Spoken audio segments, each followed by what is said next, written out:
네, 최장기 철도 파업을 벌인 철도노조 집행부 4명이 어제 전원 무죄 판결을 받았습니다.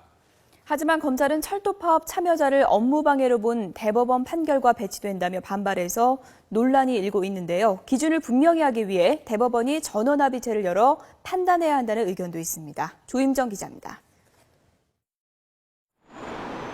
지난 2011년 대법원은 파업 목적이 불법이더라도 이에 대비할 수 있도록 충분히 시간을 줬다면 업무 방해죄로 처벌할 수 없다는 내용의 판례를 만들었습니다.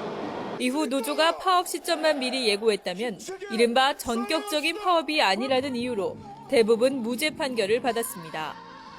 하지만 지난 8월 대법원은 전격성의 기준을 보다 명확하게 했습니다.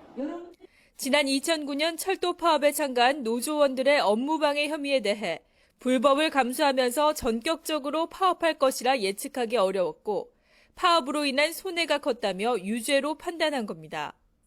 이후 넉 달 뒤 이번에는 하급심에서 지난해 철도 파업에 참가한 노조원들을 무죄로 판결하면서 대법원과 상충되는 판단을 냈습니다.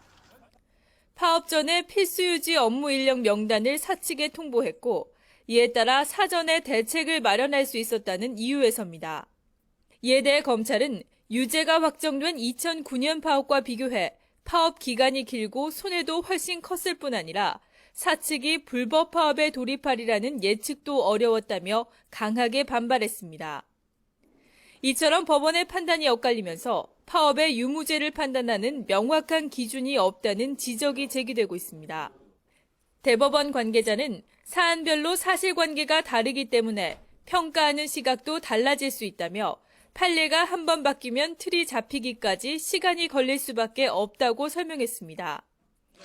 하지만 법조계에서는 대법원에서 다시 전원합의체를 열어 전격성에 대한 명확한 판단을 해야 할 필요가 있다고 지적했습니다. 이번 사건은 항소심에서 또다시 판단을 받게 될 것으로 보이지만 새 기준이 나올 때까지 혼란은 이어질 것으로 보입니다. YTN 조임정입니다.